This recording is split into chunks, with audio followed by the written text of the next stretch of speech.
Today is November 8th, day 39 of Occupy Los Angeles, and you're watching Inside Out News. Never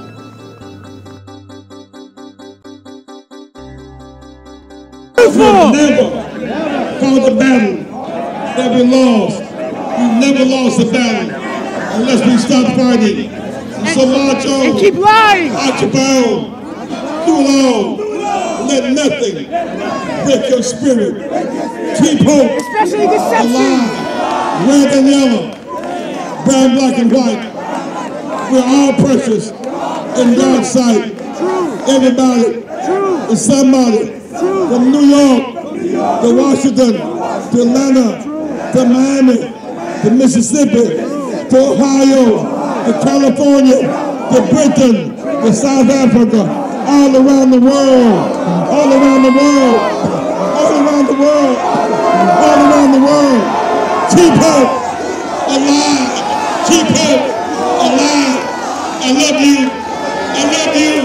I love you. That's why we want you to come clean. Occupiers marched over to Figueroa and 7th Street to occupy the streets in front of a local Bank of America branch. They brought tents and sleeping bags with them and had a bit of a confrontation with the police, with the LAPD. We spoke with Elise Whitaker. She is one of the main organizers here at Occupy Los Angeles and is on the action committee. We spoke to her a bit about what happened today and with the confrontation they had with the LAPD over having sleeping bags on the sidewalk in front of the Bank of America. Today we had an action that was a march to a flash occupation of the Bank of America at 7th and Figueroa. So we met here at the big fountain box from like 10:30 to 11-ish. We were joined by Justice for Janitors. We did a bit of a rally in front of the LA Times building for Justice for Janitors because I guess they laid them off, which is no good because, yay, union workers. But then we marched from there to 7th and Figueroa, and we had approximately 85 people marching with us. And then we got there, we set up some sleeping bags and eventually tried to set up a tent, but the police were less than fond of us exercising our First Amendment right to assemble there. They threatened to arrest us for basically the anti-homelessness ordinances, which say that it is illegal to sit, lie, or sleep on the ground. And so we had people just sort of sitting on the sidewalk out of the way. There was definitely like more than 4 feet of walking, space, which previously had been our understandings of, the parameters of what sidewalk space we could occupy or, stand in or march in if we were doing an action on a sidewalk, a protest on a sidewalk.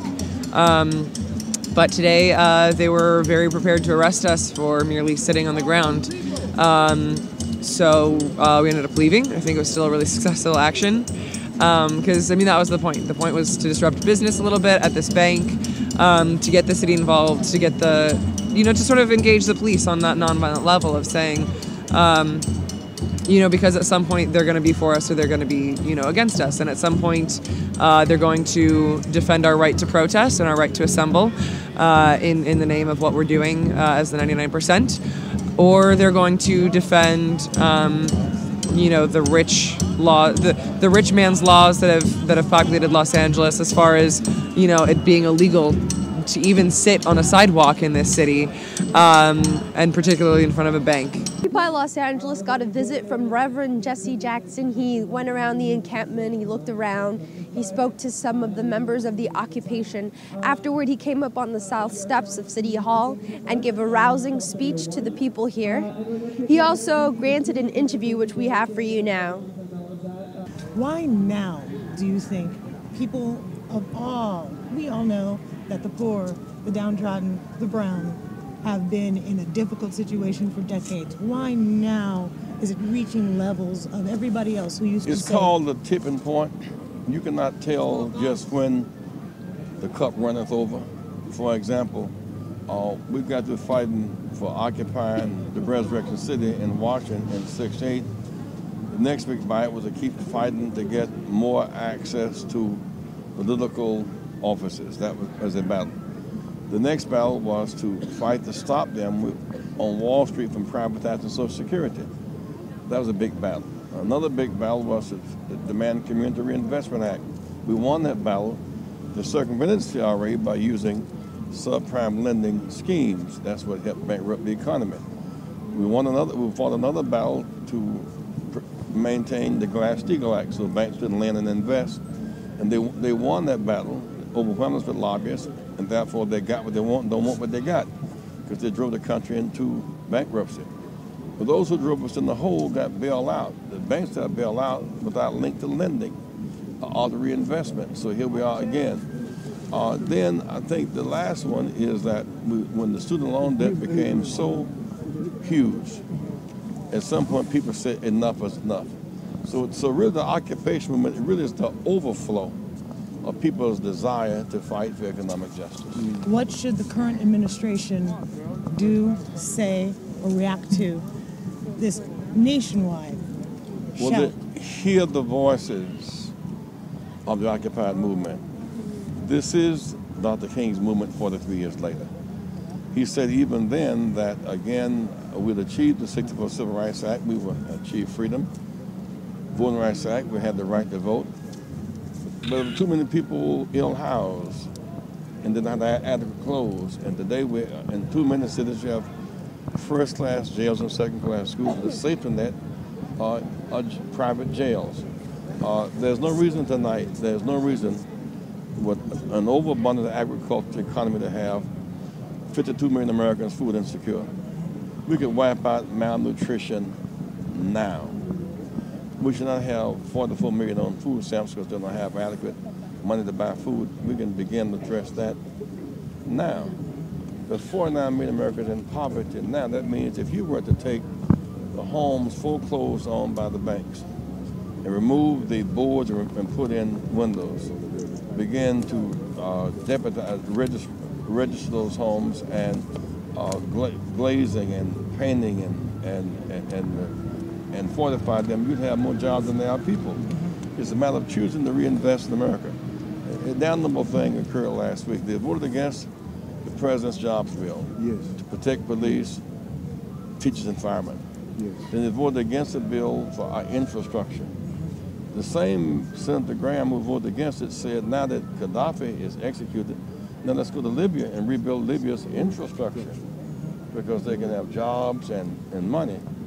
If we can rebuild the infrastructure in Libya, why not L.A. and Memphis and Chicago and Detroit?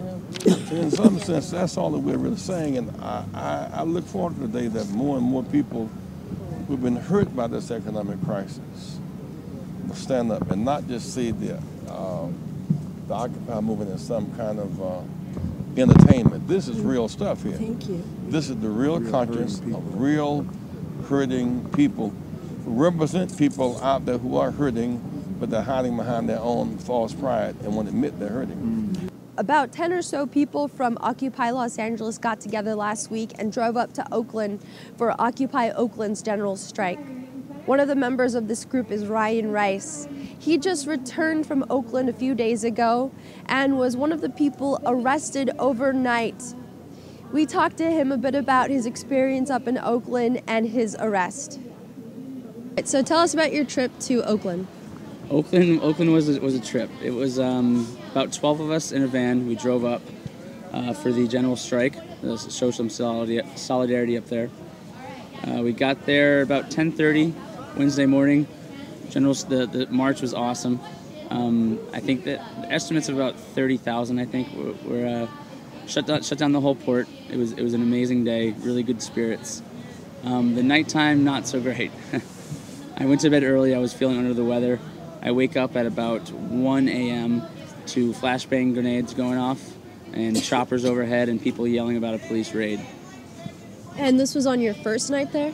Yeah, very first night. We got in from beautiful, sunny SoCal, peaceful Los Angeles, and into a pretty tense situation at night. It was escalating fast. So what happened when you heard these flashbangs? You were in your tent, you were sleeping, and then what happened?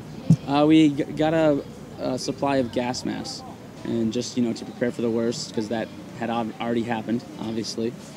So I put that on and went to see what my friends were doing.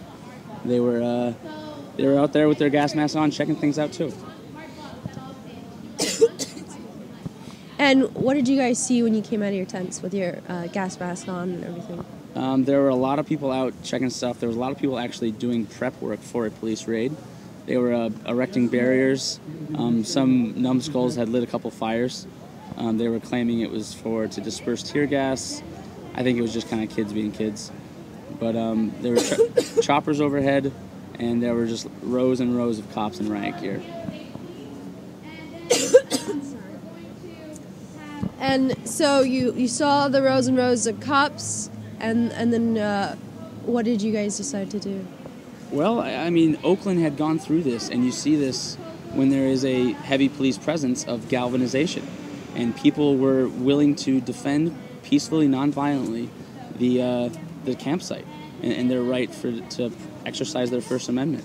That was a huge thing. It wasn't any kind of a thoughtless riot. It was, we're defending what we're out here fighting for. And they had shields put up. They had a lot of gas masks, a lot of medics running around ready with Maalox and vinegar-soaked rags. And people were ready to go. So I kind of got that energy off them. And I said, you know what, if you have to be arrested to exercise your First Amendment rights, do it in a nonviolent way, and let's go for it. And you ended up being arrested. You were one of the people arrested. I did. It happened very quickly. I was around the barrier kind of just looking at stuff, and flashbangs went off. Tear gas popped everywhere. People started yelling in pain from rubber bullets. So I turned around, started walking, and walked into a shotgun right in my face. You had an actual shotgun in your face. Yeah, I assume it was loaded with the beanbag bullets or whatever, but yeah, or something. But that makes you hit the deck pretty quickly and really start to question just what the police are thinking. So they arrested you, and then they put you with other people into a bus or a truck, or what happened? Yeah, they had the sheriff's bus loaded up, and we were all just, there was a cop for every single person arrested, then some. They were all just taking our info. We were all in zip ties behind our backs, and they just loaded us in the bus. About 55 of us were in there. The National Lawyers Guild were taking our names as we walked on there. But we started chanting, 55, angry men chanting, "We are the 99%," just reverberating throughout the whole bus, just stomping our feet in indignation. Do you know if there were any children staying overnight as part of the encampment at Oakland? I know for a fact there were. There were several kids, and it was weird. The cops just arrested the people in some kind of no zone around the camp. They arbitrarily decided, whoever's going to stand up to us, we're going to intimidate and arrest. So they didn't go into the camp. The people that obeyed the mandated space that they're given, they arrested the people that wanted to actively practice their civil disobedience and to uphold their First Amendment rights. Did you know that you were in this kind of no zone at the time? No, I did not. They claimed that they made some kind of loudspeaker announcement, but with the helicopters and the flashbangs and people screaming about a unnecessary and unwarranted raid by people in riot gear, I couldn't hear a thing. And what were you charged with? I was charged with remaining at the scene of a riot, etc., which I laugh at, kind of. Why do you laugh? Well, it's you're putting a label on a riot which the cops created by their very presence. It's you turn that into it when your paramilitary police force comes out and causes it. And when is your arraignment? My arraignment is December 5th, and I'm taking the advice of demanding a trial by jury, and I think all 103 of us are going to try and plan and do that. That's the strategy, that they do not want to prosecute that when they know we will win.